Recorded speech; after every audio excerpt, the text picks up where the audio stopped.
हिमालय पर्वत में एक बड़ी पवित्र गुफा थी। उसके समीप ही सुंदर गंगा जी बहती थी। वह परम पवित्र सुंदर आश्रम देखने पर नारद जी के मन को बहुत ही सुहावना लगा। पर्वत, नदी और वन के विभागों को देखकर नारद जी का लक्ष्मीकांत भगवान के चरणों में प्रेम हो गया। भगवान का स्मरण करते ही उनके शाप की गति रुक गई और मन के स्वाभाविक ही निर्मल होने से उनकी समाधि लग गई। नारद मुनि की स्थिति देखकर देवराज इंद्र डर गया। उसने कामदेव को बुलाकर उसका आदर सत्कार किया। मेरे लिए तुम अपने सहायकों सहित जाओ। मीन ध्वज कामदेव मन में प्रसन्न होकर चला। इंद्र के मन में यह डर हुआ कि देवऋषि नारद मेरी पुरी अमरावती का निवास चाहते हैं। जगत में जो कामी और लोभी होते हैं वे कुटिल कोए की तरह सबसे डरते हैं। जैसे मूर्ख कुत्ता सिंह को देखकर सूखी हड्डी लेकर भागे और वह मूर्ख यह समझे कि कहीं उस हड्डी को सिंह छीन न ले, वैसे ही इंद्र को लाज नहीं आई। जब कामदेव उस आश्रम में गया तब उसने अपनी माया से वहां वसंत ऋतु को उत्पन्न किया। तरह तरह के वृक्षों पर रंग बिरंगे फूल खिल गए। उन पर कोयले कूकने लगी और भौरे गुंजार करने लगे। कामाग्नि को भड़काने वाली 3 प्रकार की सुहावनी हवा चलने लगी। रंभा आदि नव युवती देवांगनाएं जो सब की सब काम कला में निपुण थी, वे बहुत प्रकार की तानों की तरंग के साथ गाने लगी और हाथ में गेंद लेकर नाना प्रकार के खेल खेलने लगी। कामदेव अपने इन सहायकों को देखकर बहुत प्रसन्न हुआ और फिर उसने नाना प्रकार के मायाजाल किए, परंतु कामदेव की कोई भी कला मुनि पर असर ना कर सकी। तब तो पापी कामदेव अपने ही भय से डर गया। लक्ष्मीपति भगवान जिसके बड़े रक्षक हो, भला उसकी सीमा को कोई दबा सकता है। तब अपने सहायकों समेत कामदेव ने बहुत डरकर और अपने मन में हार मानकर बहुत ही दीन वचन कहते हुए मुनि के चरणों को जा पकड़ा। नारद जी के मन में कुछ भी क्रोध न आया। उन्होंने प्रिय वचन कहकर कामदेव का समाधान किया। तब मुनि के चरणों में सिर नवाकर और उनकी आज्ञा पाकर कामदेव अपने सहायकों सहित लौट गया। देवराज इंद्र की सभा में जाकर उसने मुनि की सुशीलता और अपनी करतूत सब कही, जिसे सुनकर सबके मन में आश्चर्य हुआ और उन्होंने मुनि की बड़ाई करके श्रीहरि को सिर नवाया। तब नारद जी शिव जी के पास गए। उनके मन में इस बात का अहंकार हो गया कि हमने कामदेव को जीत लिया। उन्होंने कामदेव के चरित्र को शिव जी को सुनाया और महादेव जी ने उनको अत्यंत प्रिय जानकर शिक्षा दी। हे मुनि, मैं तुमसे बार बार विनती करता हूँ कि जिस तरह यह कथा तुमने मुझे सुनाई है उस तरह भगवान श्रीहरि को कभी मत सुनाना। चर्चा भी चले तब भी इसको छिपा जाना। यद्यपि शिव जी ने यह हित की शिक्षा दी, पर नारद जी को वह अच्छी नहीं लगी। हे भरद्वाज, अब तमाशा सुनो। हरि की इच्छा बड़ी बलवान है। श्री रामचंद्र जी जो करना चाहते हैं वही होता है। ऐसा कोई नहीं जो उनके विरुद्ध कर सके। श्री शिव जी के वचन नारद जी के मन को अच्छे नहीं लगे। तब वे वहां से ब्रह्मलोक को चल दिए। एक बार गान विद्या में निपुण मुनिनाथ नारद जी हाथ में सुंदर वीणा लिए हरिगुण गाते हुए क्षीर सागर को गए, जहाँ वेदों ने मस्तक स्वरूप लक्ष्मी निवास भगवान नारायण रहते हैं। रमा निवास भगवान उठकर बड़े आनंद से उनसे मिले और ऋषि नारद जी के साथ आसन पर बैठ गए। चराचर के स्वामी भगवान हंसकर बोले, हे मुनि, आज आपने बहुत दिनों पर दया की। यद्यपि श्री शिव जी ने उन्हें पहले से ही बरज रखा था, तो भी नारद जी ने कामदेव का सारा चरित्र भगवान को कह सुनाया। श्री रघुनाथ जी की माया बड़ी ही प्रबल है। जगत में ऐसा कौन जन्मा है जिसे वह मोहित ना कर दे। भगवान रूखा मुंह करके कोमल वचन बोले, हे मुनिराज, आपका स्मरण करने से दूसरों के मोह, काम, मद और अभिमान मिट जाते हैं। हे मुनि सुनिए, मोह तो उसके मन में होता है जिसके हृदय में ज्ञान वैराग्य नहीं है। आप तो ब्रह्मचर्य व्रत में तत्पर और बड़े धीर बुद्धि हैं। भला कहीं आपको भी कामदेव सता सकता है? नारद जी ने अभिमान के साथ कहा, भगवान, यह सब आपकी कृपा है। करुणा निधान भगवान ने मन में विचार कर देखा कि इनके मन में गर्व की भारी वृक्ष की अंकुर पैदा हो गया है। मैं उसे तुरंत ही उखाड़ फेंकूंगा, क्योंकि सेवकों का हित करना हमारा प्रण है। मैं अवश्य ही वह उपाय करूंगा जिससे मुनि का कल्याण और मेरा खेल हो। तब नारद जी भगवान के चरणों में सिर नवाकर चले। उनके हृदय में अभिमान और भी बढ़ गया।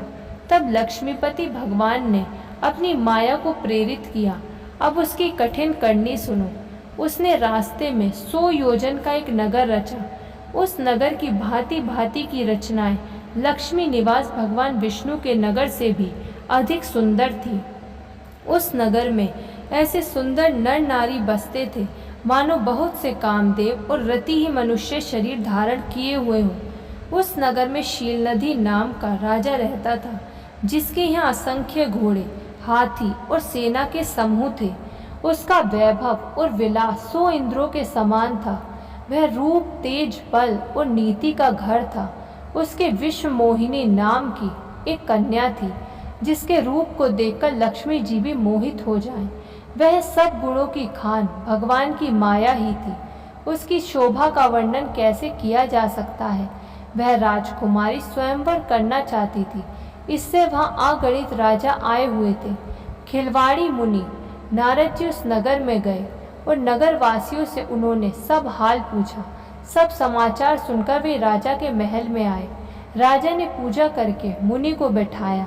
राजा ने राजकुमारी को लाकर नारद जी को दिखलाया और पूछा कि हे नाथ, आप अपने हृदय में विचार कर इसके सब गुण दोष कहिए।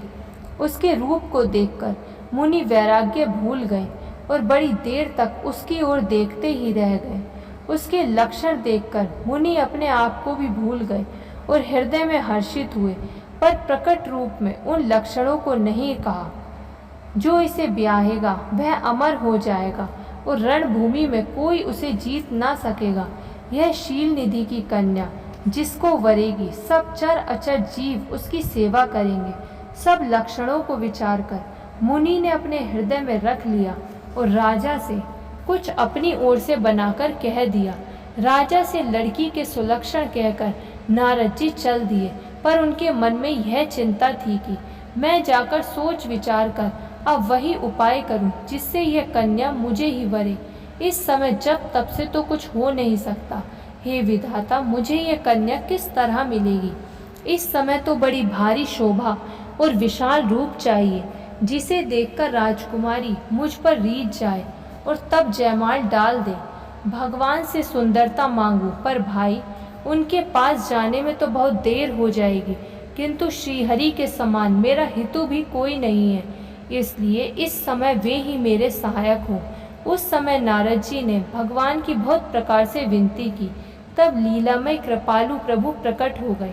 स्वामी को देखकर नारद जी के नेत्र शीतल हो गए और वे मन में बड़े ही हर्षित हुए कि अब तो काम बन ही जाएगा। नारद जी ने बहुत दीन होकर सब कथा कह सुनाई। कृपा कीजिए और कृपा करके मेरे सहायक बनिए। हे प्रभु, आप अपना रूप मुझको दीजिए और किसी प्रकार मैं उसको नहीं पा सकता। हे नाथ, जिस तरह मेरा हित हो आप वही शीघ्र कीजिए। मैं आपका दास हूँ। अपनी माया का विशाल बल देख दीन दयालु भगवान मन ही मन हंसकर बोले, हे नारद जी सुनो, जिस प्रकार आपका परम हित होगा हम वही करेंगे, दूसरा कुछ नहीं। हमारा वचन असत्य नहीं होता। हे योगी मुनि सुनिए, रोग से व्याकुल रोगी कुपथ्य मांगे तो वैद्य उसे नहीं देता। इसी प्रकार मैंने भी तुम्हारा हित करने की ठान ली है। ऐसा कहकर भगवान अंतर्ध्यान हो गए।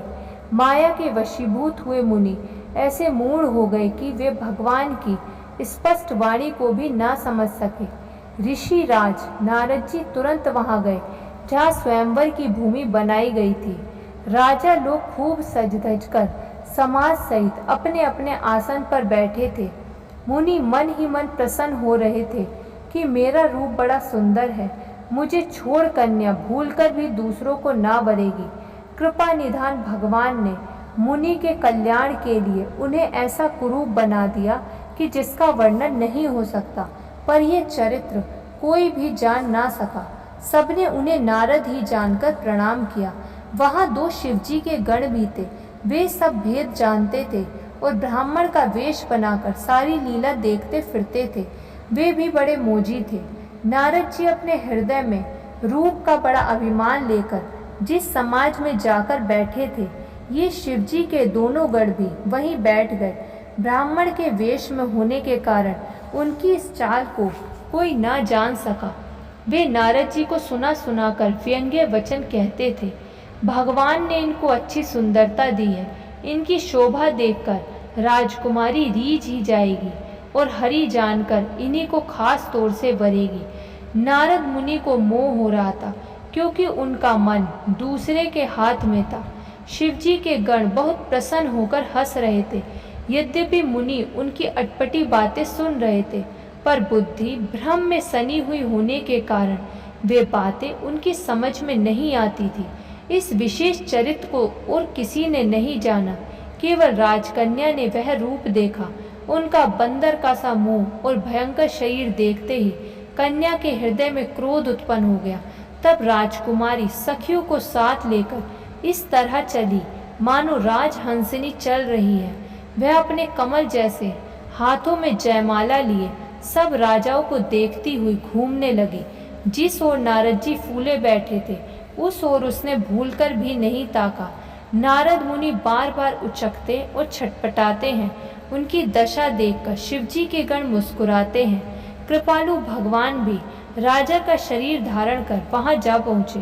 राजकुमारी ने हर्षित होकर उनके गले में जयमाला डाल दी। लक्ष्मी निवास भगवान दुल्हन को ले गए। सारी राजमंडली निराश हो गई। मोह के कारण मुनि की बुद्धि नष्ट हो गई थी। इससे वे बहुत ही विकल हो गए, मानो गांठ से छूटकर मणि गिर गई हो। तब शिवजी के गणों ने मुस्कुराकर कहा, जाकर दर्पण में अपना मुंह तो देखिए। ऐसा कहकर वे दोनों बहुत भयभीत होकर भागे। मुनि ने जल में झांककर अपना मुंह देखा। अपना रूप देखकर उनका क्रोध बहुत बढ़ गया। उन्होंने शिवजी के उन गणों को अत्यंत कठोर शाप दिया, तुम दोनों कपटी और पापी जाकर राक्षस हो जाओ। तुमने हमारी हंसी की है, उसका फल चखो। अब फिर किसी मुनि की हंसी करना। मुनि ने फिर जल में देखा तो उन्हें अपना असली रूप प्राप्त हो गया। तब भी उन्हें संतोष नहीं हुआ।